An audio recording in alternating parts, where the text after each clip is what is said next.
बच्चों, class first year sociology में आज खंड ख का चैप्टर 1 आप लोग पढ़ेंगी, जो कि आपका चैप्टर का नाम है समाज में सामाजिक संरचना, स्त्रीकरण और सामाजिक प्रक्रियाएं। यानी इस लेसन में हम लोग पढ़ेंगे कि समाज में सामाजिक संरचना क्या है, स्त्रीकरण किसे कहते हैं और सामाजिक प्रक्रियाएं क्या है। तो सबसे पहले हमारा टॉपिक क्या है? सामाजिक संरचना। सामाजिक संरचना किसे कहते हैं? तो समाजशास्त्र तुलनात्मक दृष्टि से नया सामाजिक विज्ञान है। यानी समाजशास्त्र एक नया सामाजिक विज्ञान है, इसलिए अन्य विज्ञानों की तुलना में समाजशास्त्र में निरंतर नवीन सिद्धांतों का प्रतिपादन होता जा रहा है। क्योंकि समाजशास्त्र क्या है? एक नया विज्ञान है और अन्य विज्ञान की तुलना में समाजशास्त्र में निरंतर नए सिद्धांतों का प्रतिपादन होता जा रहा है। यही कारण है कि समाजशास्त्र की अवधारणा में सामाजिक संरचना की अवधारणा को सबसे अधिक महत्व प्रदान किया जा रहा है। यानी जब समाजशास्त्र में निरंतर नवीन सिद्धांतों का प्रतिपादन होता जा रहा है, तो इसी कारण से समाजशास्त्र में समाज की अवधारणा में सबसे पहले सामाजिक संरचना की अवधारणा को सबसे अधिक महत्व प्रदान किया जा रहा है। समाज की संरचना के द्वारा ही इसके ढांचे का ज्ञान प्राप्त किया जा सकता है। यानी सामाजिक संरचना की अवधारणा को जब हम पढ़ेंगे तभी हम समाज के ढांचे के बारे में ज्ञान प्राप्त कर सकते हैं। जिस प्रकार मानव शरीर का एक ढांचा या संरचना होती है, जैसे हम मनुष्य के शरीर का एक ढांचा, एक आकार होता है, ठीक उसी प्रकार समाज की भी संरचना होती है। यानी समाज की भी अपना एक आकार, एक ढांचा होता है। उसी ढांचे का ज्ञान प्राप्त करने के लिए सामाजिक संरचना का ज्ञान अनिवार्य होता है। हमने क्या बताया कि जिस तरह मनुष्य के शरीर का एक ढांचा, एक संरचना होता है, ठीक उसी प्रकार समाज की भी एक संरचना होती है। तो शरीर ढांचे का ज्ञान प्राप्त करने के लिए सामाजिक संरचना का ज्ञान अनिवार्य है। समाजशास्त्र में सामाजिक संरचना की अवधारणा को सबसे अधिक महत्व इसलिए दिया जा रहा है कि इसके माध्यम से समाज के पूर्ण विश्लेषण में मदद मिलती है। यानी समाजशास्त्र में यदि सामाजिक संरचना की अवधारणा को अधिक महत्व दिया जा रहा है, तो इसका कारण यह है कि इसके माध्यम से हमें समाज की पूर्ण विश्लेषण में मदद मिलती है। समाज के दो पहलू होते हैं। समाज के कितने पहलू होते हैं? दो पहलू। फर्स्ट है आपका संरचनात्मक और दूसरा होता है कार्यात्मक। तो सबसे पहले हम बात किसकी करेंगे? संरचनात्मक की। समाज के दो पहलू अंतः संबंधित हैं और इन्हें एक दूसरे से अलग नहीं किया जा सकता। यानी ये जो समाज के दो पहलू हैं, संरचनात्मक और कार्यात्मक, यह अंतर संबंधित होते हैं, आपस में एक दूसरे से जुड़े होते हैं। इन्हें हम एक दूसरे से अलग नहीं कर सकते। जैसे सिक्के के दो पहलू होते हैं, उसे अलग नहीं किया जा सकता है, उसी तरह समाज की संरचनात्मक और कार्यात्मक दो पहलू हैं जिसको अलग नहीं किया जा सकता। सामाजिक संरचना को समाज के स्थिर प्रतिपादन के रूप में भी समझा जा सकता है। यदि हम सामाजिक संरचना को समझना है तो समाज के स्थिर प्रतिपादन के रूप में उसे समझा जा सकता है। इसे एक झील के उदाहरण की सहायता से बहुत ही आसानी से समझा जा सकता है। किसको? समाज की संरचना को। झील का स्थिर पानी सामाजिक संरचना के समान होता है। हमने क्या बताया कि यदि हमको सामाजिक संरचना समझना है तो हम एक झील के पानी के आधार पे उसको समझ सकते हैं। तो झील का स्थिर पानी सामाजिक संरचना के समान होता है। इस पानी में कंकड़ फेंका जाता है। क्या फेंका जाता है? कंकड़। यहाँ हमको कैसे समझना है? झील का स्थिर पानी सामाजिक संरचना के समान है। मान लो एक जगह एक झील में पानी स्थिर है, ठीक है, जैसे समाज हमारा स्थिर है। इस पानी में कंकड़ जब फेंका जाता है तो लहरें उठती हैं या स्थिर पानी में हलचल पैदा होती है। ठीक उसी तरह आपका समाज भी है। पानी की हलचल या लहरों का उठना क्या है? प्रक्रियात्मक पहलू है। इसी कारण बीड़ा की तार संरचना के समान होते हैं। वही बीड़ा की इन तारों को छेड़ने से आवाज़ होती है। यह आवाज़ बीड़ा का क्या है? प्रकार है। इसी तरह संरचना का सरल अर्थ ढांचा है।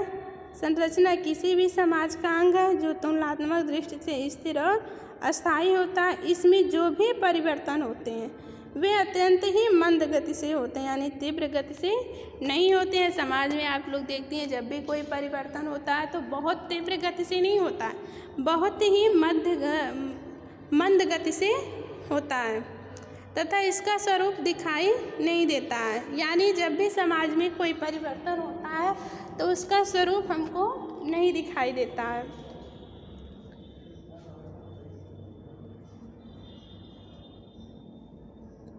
स्वरूप दिखाई नहीं देता, इसलिए इसे समाज का अमूर्त स्वरूप भी कहा जाता है। यानी समाज में जो भी परिवर्तन होते हैं उसके ढांचे में वह एक तो बहुत धीमी गति से होती है और जो भी परिवर्तन होता है वह उसका स्वरूप या आकार हमको दिखाई नहीं देता, इसलिए इसे समाज का अमूर्त स्वरूप भी कहा जाता है। यानी कोई उसका मूर्त आकार नहीं है, किंतु संरचना जिसमें परिवर्तन घटित होती है मूर्त होती है।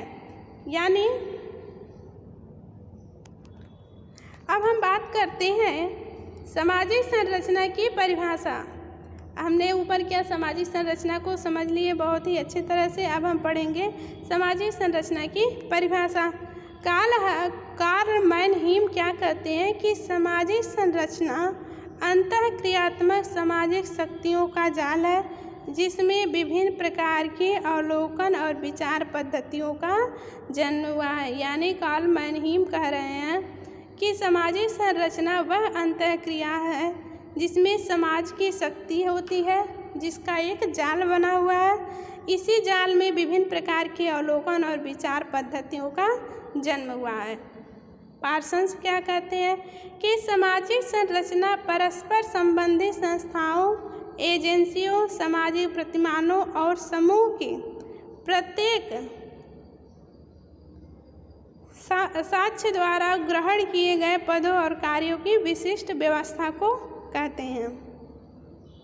बात करते हैं गिन्सबर्ग की। सामाजिक संरचना सामाजिक संगठन के प्रमुख स्वरूप अर्थात समितियों, समूहों तथा संस्थाओं के प्रकार एवं इनकी संपूर्ण जटिलता जिनसे कि समाज का निर्माण होता है संबंधित है। यानी गिन्सबर्ग कह रहे हैं कि सामाजिक संरचना ऐसा सामाजिक संगठन है कि प्रमुख स्वरूप है जिसमें समाज की समितियां, समूह, संस्था और इनकी संपूर्ण जटिलता मिलकर एक समाज का निर्माण करते हैं। ब्राउन क्या कह रहे हैं कि मानव सामाजिक संबंधों के जटिल जाल के द्वारा संबंधित है। यानी मानव सामाजिक संबंध जो है वह एक जटिल जाल के द्वारा जुटे हुए हैं। मैं सामाजिक संरचना के इस वास्तविक अस्तित्व को रखने वाले संबंधों के जाल को संबोधित करता हूँ। फोर्ड्स क्या कह रहे हैं कि व्यक्तियों के बीच पाए जाने वाले पारस्परिक संबंध ही सामाजिक संरचना के अंग हैं। यानी फोर्ड्स कह रहे हैं कि एक व्यक्ति के दूसरे व्यक्ति के बीच में जो हमारा पारस्परिक संबंध है वह सामाजिक संरचना का एक अंग है, जिसमें जिन अंगों या समावेश होता है, जिन अंगों का समावेश होता है उसकी प्रकृति परिवर्तनशील तथा इनमें पर्याप्त भिन्नता भी होती है। प्रिचार्ड के अनुसार केवल समूहों के अंतर संबंध ही सामाजिक संरचना के अंतर्गत आते हैं।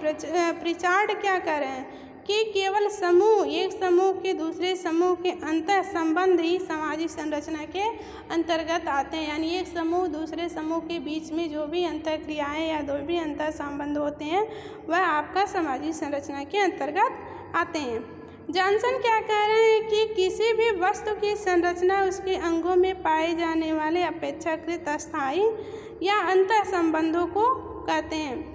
जॉन्स कह रहे हैं कि यदि हम किसी भी वस्तु की संरचना की बात करें तो उसके अंगों में पाए जाने वाले अपेक्षाकृत अस्थायी अंतर संबंध को ही हम सामाजिक संरचना कहते हैं।